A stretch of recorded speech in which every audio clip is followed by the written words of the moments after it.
Hello guys, diri na pud mi sa kapayasan. Kahan kayong kapayas guys. Then aras ako ang ulo. Oh. Abot kamay lang ang kapayas. Ayan na sa ako ulo guys. Dulo kayo guys. So, ano pa na yan? Mangunguha ng kapayas. mag-harvest kami ngayon. Kuha lang kami ng sako. Hoy, lapok pun day.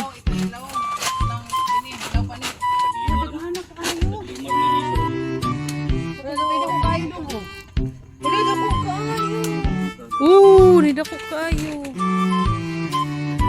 Yan na nakalala.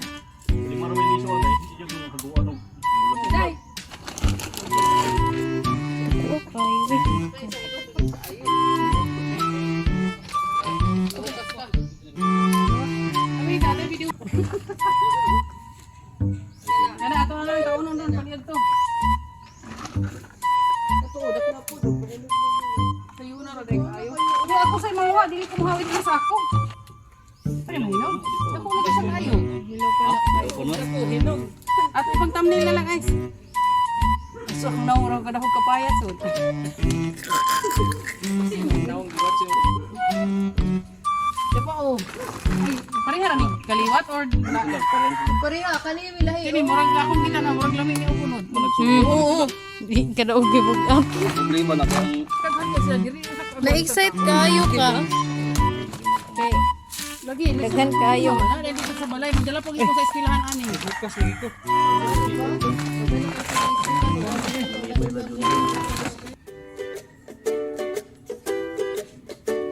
Oni ang mga papaya na nakuha doon sa Summit City. So, mo ni siya ako na-harvest dito. Mga papaya.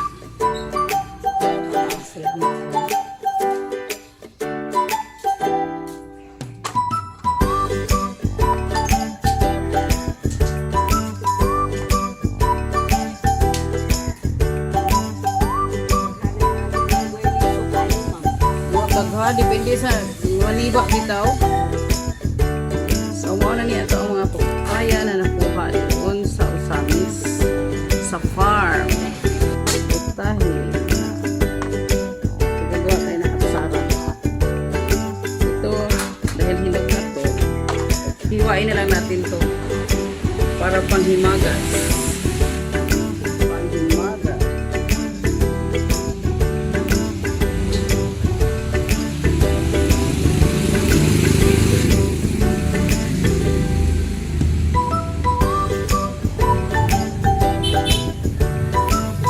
Hirap balatan guys.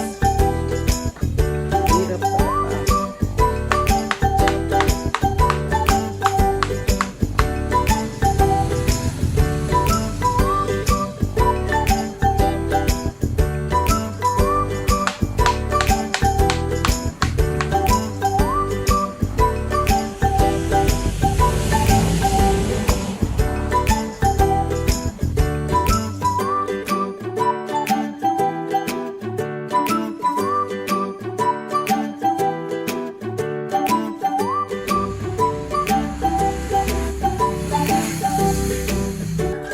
Bukasan.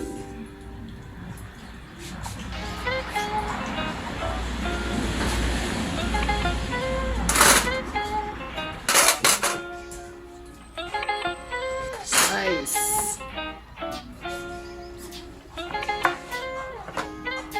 Tingnan nyo guys. Walang liso. Walang liso. Paano tayo magtatanim nito?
unta kay dagko para dali. Maot man.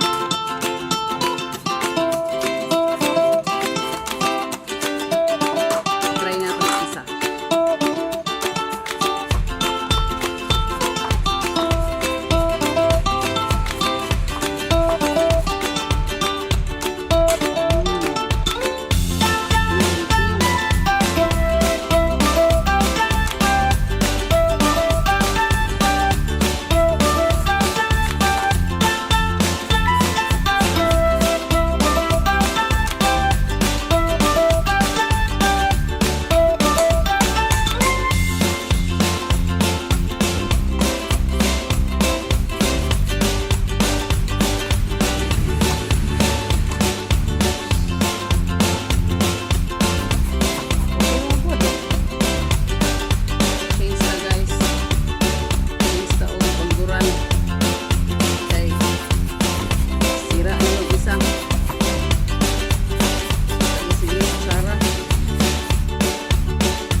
Dahil masyadong maasim, lagyan natin ng kalahating tasang tubig. Magbibigay din tayo ng 1 teaspoon salt para mag-blend yung asim, alat at saka tamis. Then maglagay tayo ng asukal.